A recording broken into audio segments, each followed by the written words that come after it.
गोकुळच्या नव्या अध्यक्षपदाच्या ज्या काही घडामोडी सुरू होत्या अखेर त्याला पूर्णविराम मिळालेला आहे। संचालक नावीद मुश्रीफ यांना अध्यक्षपद आता मिळालेलं आहे याची अधिकृत घोषणा संचालक मंडळाच्या बैठकीत करण्यात आलेली आहे। आपल्यासोबत आहेत ज्येष्ठ संचालक विश्वास आबाजी पाटील।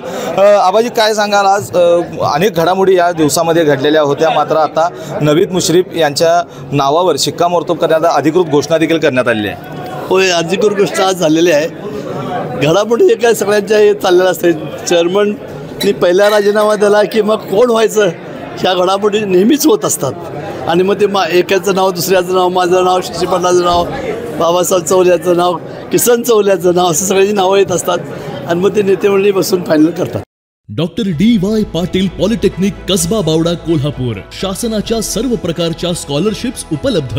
या माध्यमातून विद्यार्थ्यांना 50 ते 100% फी सवलत, अद्ययावत लॅबोरेटरीज, इंटरॅक्टिव्ह पॅनल युक्त क्लासरूम्स, विद्यार्थ्यांसाठी बसची सुविधा, नामवंत कंपन्यांमध्ये नोकरीची संधी। Doctor D Y. Patil polytechnic Kasba Bawada Kolhapur. खरं तर यंदाची जी काही अध्यक्षपदाची निवडणूक होती ही राज्यभर चर्चेचा विषय ठरली, कारण मुंबईतून याची सूत्र हल्ली अशी चर्चा सध्या सुरू आहे। मुंबईत हल्ल्या नाही सूत्र, ही सूत्र कोल्हापूरात झाल्यात आणि इथूनच झाल्यात। आगामी निवडणुकांवर या आत्ताच्या सगळ्या घडामोडींचा काय परिणाम होईल असं वाटतंय? नाही, परिणाम काय होणार नाही। हाय असं भक्कम राहणार आघाडी आणि परत सत्तेवर येणार।